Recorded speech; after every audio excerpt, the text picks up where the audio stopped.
We're going to get into the films we watched because I didn't think I was interested in films this year. I was like, I'm just going to go over to BookTube, forget about the films. Films suck nowadays because they really weren't going anywhere. Great. Resurgence, guys. We are getting a resurgence in filmmaking. So let's talk about films in 2026. So far, I have only seen 6 films in 2026. I've had a lot I was interested in, and my old brain would have been like, oh, I want to watch those films. I'm going to go review those films. I'm seeing them in theaters. I just haven't had a want. The Bride was something that I have seen since like last October. I never saw it in theaters. I don't know. I just stopped having a drive for it. I just feel like my reviews were getting so negative about filmmaking. My last year reviews were just, this film is subpar. This film is, it's whatever. Kind of, no offense, kind of like Skeleton Crew. Good build-ups, lackluster endings, or just not great concepts. This year, in January, we started with 28 Years Later, The Bone Temple, the follow-up to 28 Years Later from last year in January. Now, the reason I'm emphasizing January is not known for having great films. I like Night Swim from a couple years ago. Megan, the first film was really great. Came out in January a few years ago. Okay, cool. You get a big production company 28 years later, The Bone Temple dropping on January 16, 2026. Say, what? And I didn't expect much because I was very not a fan of the Jimmies from the last film. Again, these are all spoilers. But not in depth.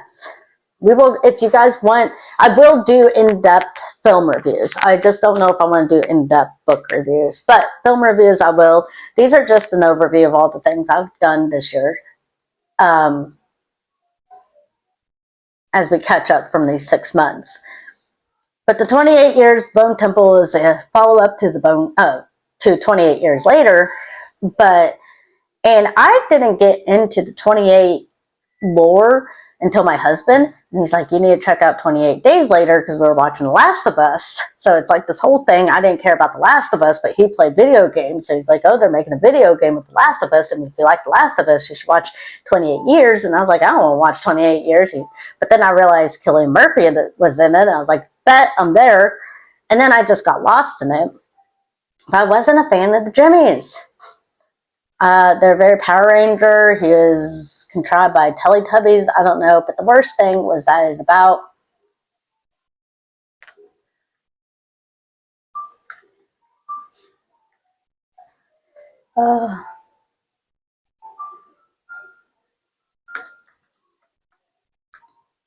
yeah, the worst part about the whole Jimmy's was that it's based talking about Jimmy Savile, who is a real predator in life, and he never got caught for his actions. And I'm just like, why are we talking about this?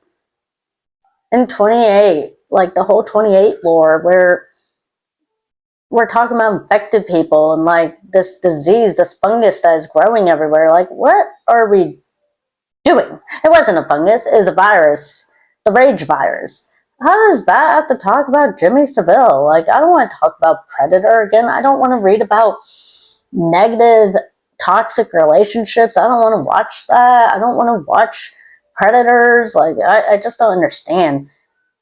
I didn't get it. And I'm glad that they changed the director because I think the direction they took the Jimmies was crazy. They made them scary. They made them really scary. Some highlights in it, well, there's a lot. We're not going to talk everything about it, but I am interested to see what happens. And it's weird because at first I didn't like Sir Jimmy Crystal's character because he is based on Jim Savile, which I'm still not a fan of, but I do like the character Sir Jimmy Crystal. And the conversation, if you guys don't know, I was atheist. Well, actually, I grew up Catholic, then I was atheist. I fell away from the church. I fell away from religion. And then I slowly actually went back to it after having my daughter. She's baptized. Bizarre, actually, kind of comically enough, I'm now baptized again. It's just an interesting situation. So that conversation between Dr. Ian Kelson and Sir Jimmy Crystal, and he's like, huh, an atheist and a Satanist talking to each other. And we're getting along. And I had a moment like that in one of the grooming shops where this lady was overtly religious, just the kind that just jams it down your throat. And I was atheist at the time, but we had a moment where I was like, you know what? Even though we're different, we get along. We're cool. Like, you're a nice person. She's like, you're a nice person. It's like, who'd have thought? So we'll go more in depth with that storyline and everything in the full review. So make sure to subscribe because, again, we are going down all the reviews in depth of all of these films. But that was a great way to start the year. I really, again, I skipped The Bride. I wanted to see it and I just missed it. I just never had the urge to go see it. And I never really heard anyone talking about it either. So I don't know. But I do want to check it out. I may figure out how to do watch-alongs, and we may watch The Bride as a watch-along. If you're interested, let me know.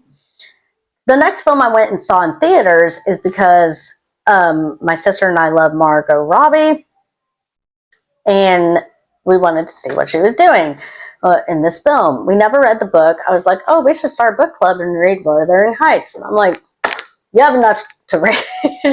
Like, you're doing good. You don't need another book. So we didn't read Wuthering Heights, but we did go see the movie. It came out February 13th, 2026. And it was nothing like I expected. I will say the props to the costume designs, those costumes were gorgeous. Again, she does look like Barbie, literally looked like how we dressed up our Barbies. I absolutely love the wardrobe design. Other than that, I heard the story does not stay true to the book, so even if I read the book, I would have wasted my time because the movie did not follow it.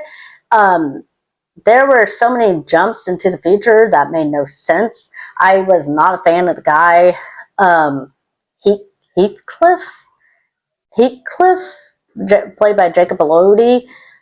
One moment, I thought they were going to tie everything in where he is getting, he sacrifices himself as a kid to get hurt by her dad, so she doesn't get hurt.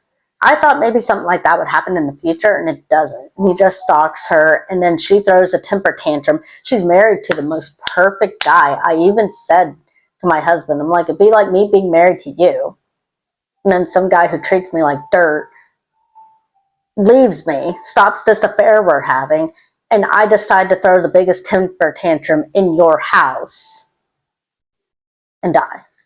Like, it was bizarre. Not my fave.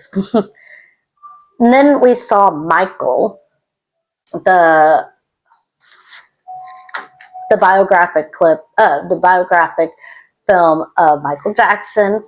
I thought this was going to be like the time we saw George Michael's. I guess that was more of a documentary style. I thought it was going to be more of that. But it wasn't. It was more of a bioclip. And Michael was played by his nephew, Mike. Oh my God. Michael, the character, is played by Michael Jackson's nephew in real life, Jafar Jackson. And this film was absolutely amazing. The amount of detail that they put into every single scene, talk about costume, talk about everything. It was absolutely perfect.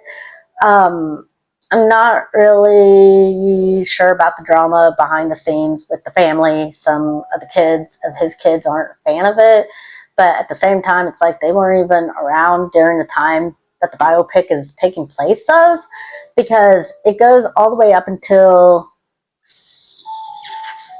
basically before he, I still don't really know how I know he had vitiligo, the skin changing disease, but it doesn't fully transitioned to the Michael we knew before he passed. And my sister was like, I wonder why they decided to stop there. I'm like, well, the actor is not going to go, and no offense, but change his whole skin just to do that, to tell the whole story. But overall, it was amazing. It was an amazing film. Just every detail about it was so great. I didn't really cry. I cried more at the beginning just because it's like, damn, we're having to watch a biopic of someone who is not here anymore. And that just always gets me. Like I say, I don't care. I'm not going to cry. I don't care if someone's a good person or someone's a bad person. There was times they did good. There's times we do bad. Everybody's like that. Everybody. And the fact this person is no longer on the planet is the saddest thing to me, no matter who it is. So that's my little spiel for that. The next film we went and saw was Hokum on May 1st, 2026. That's when that came out. And I had no idea what to think about this film. I don't really know why I was driven to go see it. I think I was like, there's a scary movie out. Let's just go get scared. And that face of the freaking bunny guy. And there's some things where it's like, oh, it's creepy, but once you go, you'll understand. And I do understand. Or maybe that character will actually become like the new face of whatever, horror and stuff. Like, Art the Clown was terrifying, but once I got there, I'm like, oh my god, I love Art the Clown. No, I hate that face. I still hate the bunny face guy. It makes sense, but I feel like the writing and the pacing of this film was so bizarre that I had to have a lot of it explained to me by my sister, by film reviews that I watched. And on a single setting, I don't think I'll re-watch this film. Personally, it wasn't the best. I did like that Adam Scott was the main actor in this, the main character. But besides that,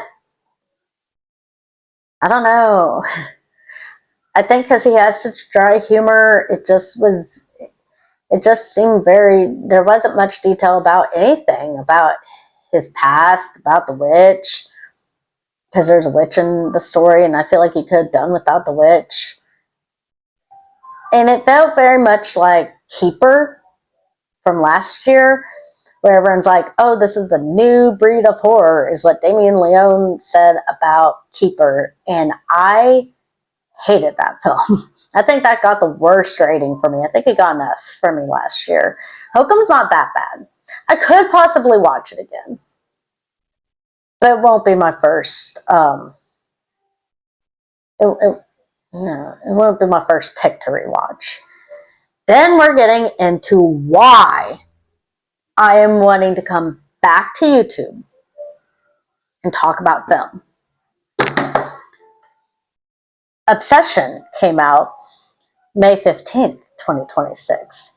And I was seeing reviews for this. I wasn't watching them, but I saw the reviews popping up, people being like, oh, here's my review for Obsession, here's my review for Obsession. I'm like, I don't want to go see another Hokum or Keeper where it's like, oh, this is such a great film. And then I get there and I'm like, oh, God, I could have fallen asleep again. I could have taken a nap again. But then I heard that this was made and directed by Corey Barker. Who is Corey Barker? He is such a funny guy. Him and Cooper, his little skit, they have a skit. Let's see. Let me get my facts.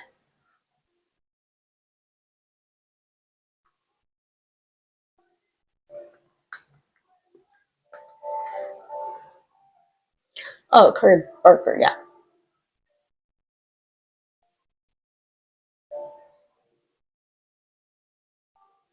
Yeah, he's. Let's see.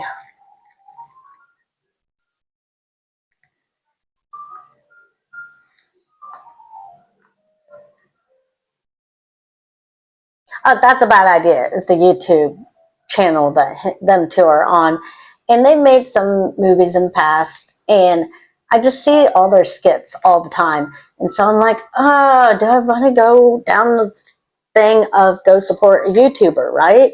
Because you had Talk to Me and Bring Her Back from the Racka Racka Brothers, and Bring Her Back was my favorite film last year.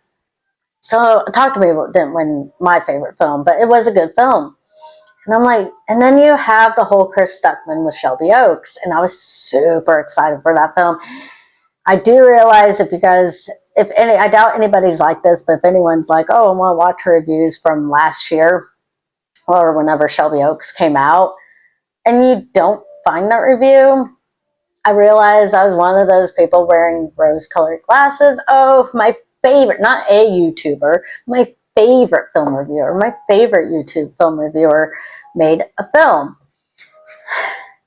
I don't think, I can't grade that film and I can't review it properly because I have two rose-colored glasses on that I was just like, oh, this is just amazing. It's just amazing. Chris Stuckman made it. It's just amazing. But why?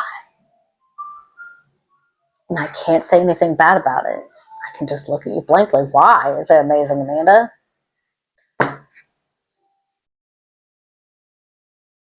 The Obsession. I was like, let's go check this out. It's by Curry Barker. Let's go watch another YouTuber's creation on the big screen. And oh my gosh, I can tell you why. It is so good. I am obsessed with it. When I got home, again, spoilers, the realization that this film isn't called Obsession because of the whole wish, the one wish Willow, making the girl have to be obsessed with him, with Bear. It's because Bear was that obsessed to even make that wish in the first place. And then all the batshit crazy stuff she does, he overlooks because, well, the body of the girl he wanted to be with loves him no matter what. That's freaky obsession right there.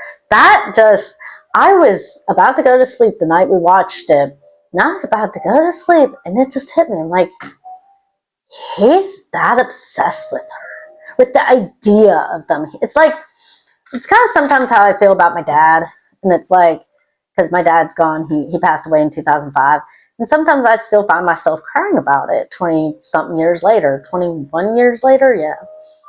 I still find myself crying about it. And it's like, why am I crying? Because I don't remember him. He's been gone longer than I knew him. Am I crying because I miss my dad?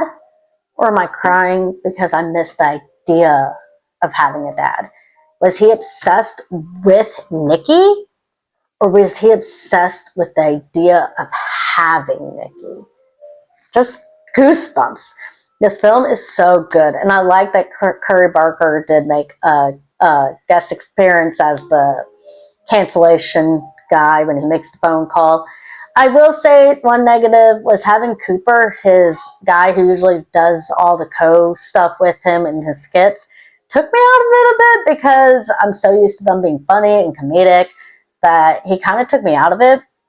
And I think it would have been interesting if when he ruins his one wish by saying, I wish for $1 billion, all that money starts coming in. But I think the point could have been, be careful what you wish for. And that was kind of why the clerks or the cashiers were saying, well, don't come back to us complaining. And he's like, why? Does it make you like try to kill yourself or something? And they're just like, whatevs. Is because the point should be careful what you wish for. So when his friend is careless with his wish and says, I wish for $1 billion. Well, here's all the $1 billion. It just starts pouring in, starts raining in. I think it would have been neat had he not gone to Nikki's house and got shot in the head, but instead he gets buried in the money. Because you get your wish, but be careful what you wish for. Because it seems like everyone who makes a wish tries to come back and wants their money, says, hey, help me break this wish. Hey, I want to cancel this wish. Da-da-da-da-da. And I know the guy in the second guy, cashier, He said, well, I made a wish and I'm fine. I wonder what he wished for, but sometimes it's like you could actually just live with it. Like, Bear could just become that. I mean, he's already a pretty cold character, but he could just be such a cold character that when Nikki starts offing people, he's just like, oh, what else? He could. I don't know. I think still, even as I analyze it and I look at it and I hear other people analyze it, I haven't heard one person come up with a solution. How could he have gotten out of it? Because he tries to call and they say there is no cancellation. Well, first he's like, do you want to cancel it? And he's like, no, I just want to make modifications. Oh, we don't make modifications.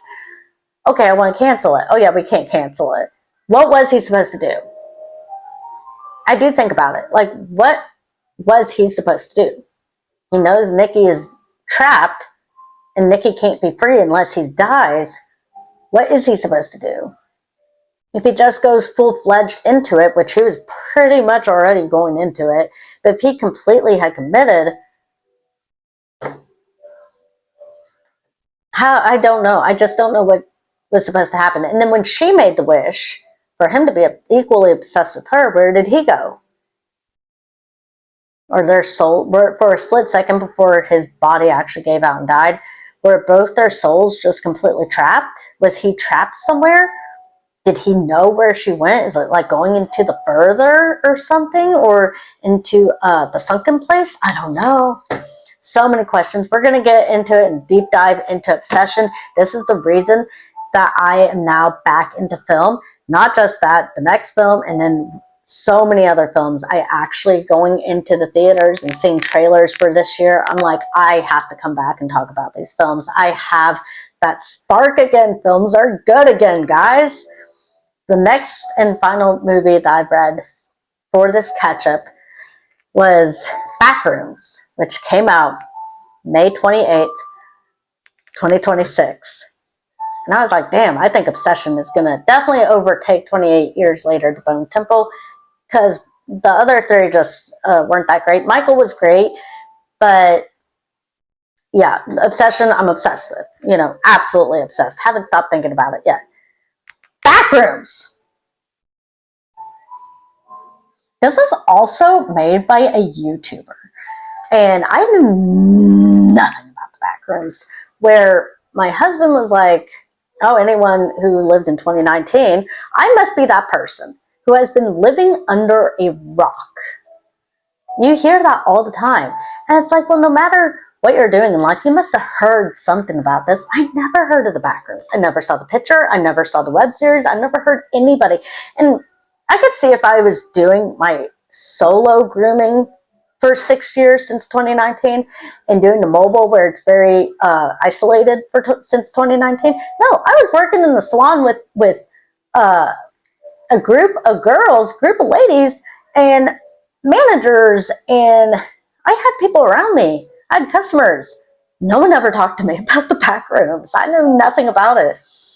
But my husband was like, oh, these people fall into, they not glitch out, but they clip out or whatever, and they go into the Backrooms. And I'm like, well, what's the Backrooms for? And he's like, oh, well, they try to make it for, scientists made it so they can keep the homeless. And I'm like, that seems weird.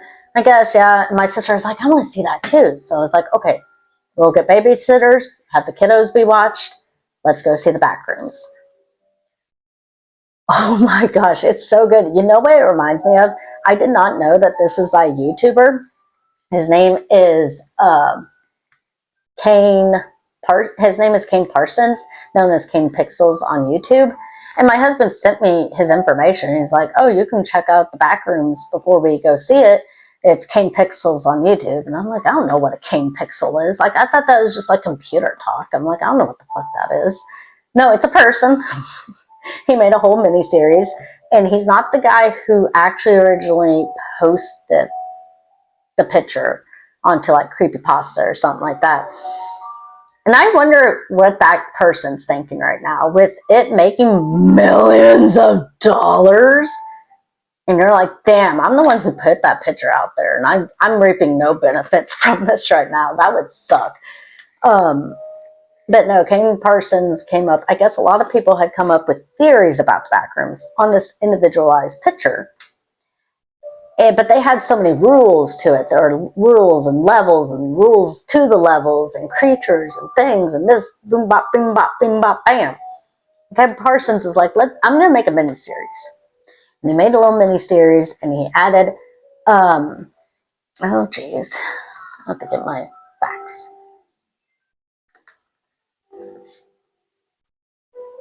We're going to go more in depth later. This is just literally the top.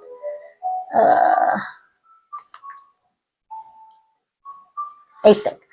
He made a group of scientists called Async to explore backrooms, and like it says, like my husband said, people clip out, which I guess is a video game.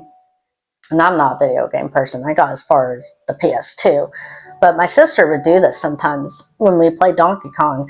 She'd be like playing it, and then all of a sudden she'd just be at the end of the video, at the end of the game, winning it. And I'm like, you didn't collect all the bananas and stuff. Like, you didn't finish it. And she's like, well, I just wanted to be done with it. I just want to get through the levels. And I'm like, A, what's the fun in that? But okay. But people would just clip into the back rooms. And then we found out I found out because after I watched the movie, I went and saw the miniseries, and the camera at the end of Found Footage 1 clips out back into reality, and that's how it's found footage.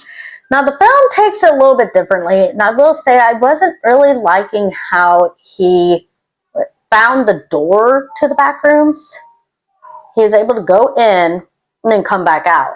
And my first thought after that was like, just stay out. Like, don't go back in.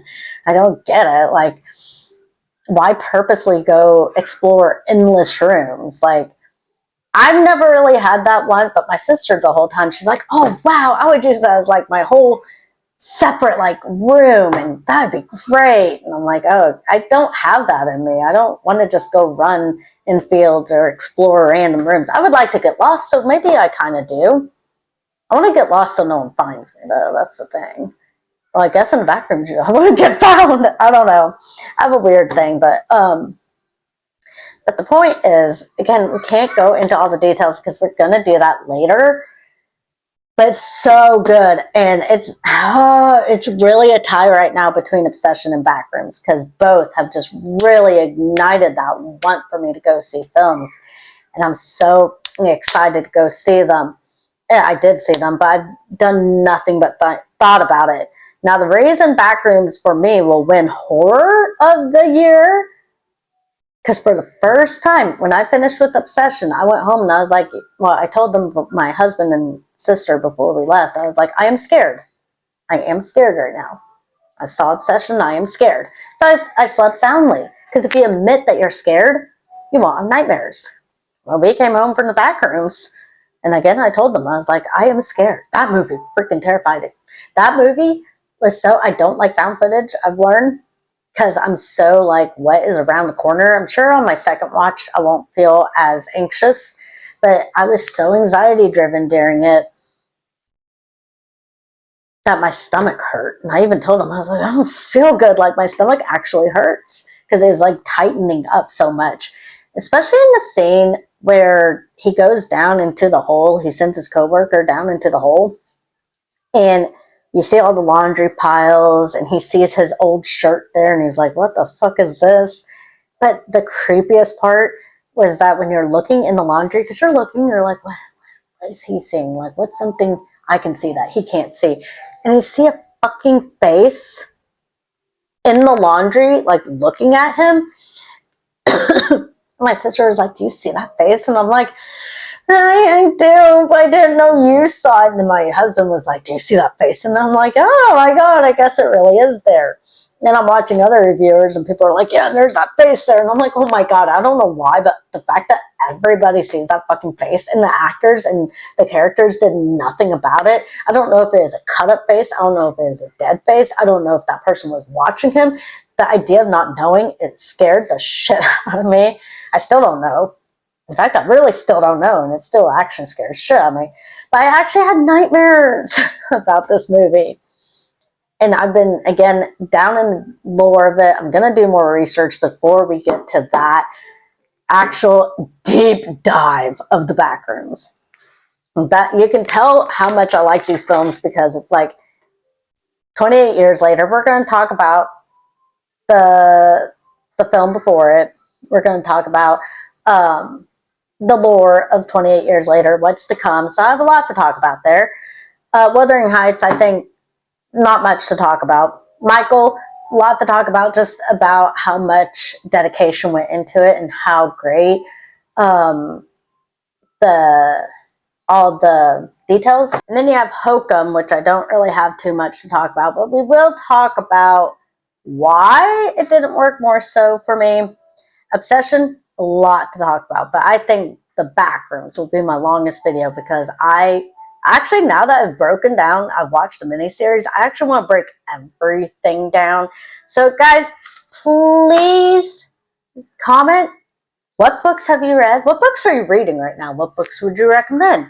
What films have you seen? What films are you wanting to see? Let's talk about films we want to see before we sign out, actually, because the whole reason I was like, I'm definitely going to be coming back to YouTube and talking about some films this year. Say I ended at Hokum and I hadn't seen Obsession and Backrooms. I would be coming back June 5th because guess who's back again. Comedy is going to come back. And I'm so excited to just laugh at the last decade we have been in. Because I have been wrong for everything and anything I say. Not necessarily on social media, like YouTube-wise, Facebook, in real life, family ties have been stressful. Life has been so stressful, not being able to say anything, not knowing what to say, saying the wrong thing every single time, even if it's the right thing. It's the right thing to this person, it's the wrong thing to that person, it's the wrong thing to this person now, but it's the right thing to that person yesterday. I am sick of it, and I cannot wait to laugh during Scary Movie because that trailer cracked me up. But Scary Movie next this month, in a few days, I'm going to come to you guys, and that's what I'm hoping for. So please like, subscribe, because we have a lot of books to go through and a lot of films to go through before Scary Movie. The movie, at that point, I want to start getting back on track. I'm going to be recording a lot of this probably to post in between those times. I like what Kendall Rae did. She started making content before she even got pregnant for her maternity leave. And I'm like, damn, that's that's crazy. But I really am beginning to think I might start stepping away from being a pet stylist if I can get this off the ground. I started YouTube. I don't think I started it first, but film was my first love. That's what I wanted to do. I love reading books. I've read books before I was a pet groomer. That's the thing. I love films and I love books before I started grooming pets. I love dogs. I love animals. But I'm to the point. I'm just not that power groomer anymore. I'm really not. It's not my whole heart in life. It used to be, oh, this dog's really difficult for every other groomer to groom. That's okay. I'll come in and I'll save the day and I'll groom that dog. And I still have that, like, damn, I wish I could do that. Like, I still want to be that person to help that dog out. But there's someone else. There are other groomers out there. There are other people. I'm not saying I'm done with it. Right now, I'm very much, I groom my request and call it a day. I'm beginning to fall out of it. It's like how films last year, I began to start falling out of love with films. But now that there's a resurgence, I'm more so interested in this. And let's talk films. Let's talk books. I feel like those were my first two loves, and those will be the two loves I have. It's like what the little train said, until I'm no longer here. So that's really, this is a resurgence. It's really what I feel like doing right now. So please have conversations with me. I'm going to try to figure out how to do watch-alongs. We can watch The Bride. We can also maybe even watch The Housemaid if I want to. the drama that also came out, because a film called Orca about orca whales came out, but it's already out of theaters, so we could watch that together. But I wasn't paying attention to films coming out, but now I'm like, let's go see it. So I want to see Scary Movie, obviously, Insidious, out of the Further. We could even do a Insidious build up, like go down all the Insidious films and watch those together to talk about the new one, Evil Dead Burn. So excited for Evil Dead Burn. I loved Evil Dead Rise so much, and I've already loved the trailer of Evil Dead Burn. I loved the teaser of that trailer first. It was so great. I cannot wait to see it. I already see some things that are nods to the last one too. And then I'm not excited for this one, but I do like how Jumanji, the newer versions, ended that last movie, where it seems like it's going back to how it was with Robin Williams in it, where it's called Open World. And it ended as if they heard a stampede around the corner, as if the game is coming to our world. That's how I remember Jumanji. That's how I want Jumanji to be. If that's how Jumanji is going to be, that's what I want to see. So just a few films. That's just a little tease of a few films I want to see this year. But again, comment down below if you know my next book for June. I'm going to start in June. It is by Stephen King. It has numbers in the title, and it'll get us ready for 4th of July. So comment down below if you know what that is. Comment down below if you want to follow along in the Dark Tower as well. Do you want any reviews for any of these books? I will be doing reviews for each film I've seen and each film I see going on. I'll do my rating again. So please like, subscribe. We have a lot of content coming here, and if I can really pull some legs, I even have some guest appearances from my sister and my husband to talk to. I know some people have said I'm like drywall because I just go off tangents. I go off on tangents, which I understand I do. But I want to engage with someone, with people, so please comment below. Let me know what you think, and I will see you guys very soon to talk about all this content with you guys. All right, thank you guys so much, and I'll see you soon. Bye.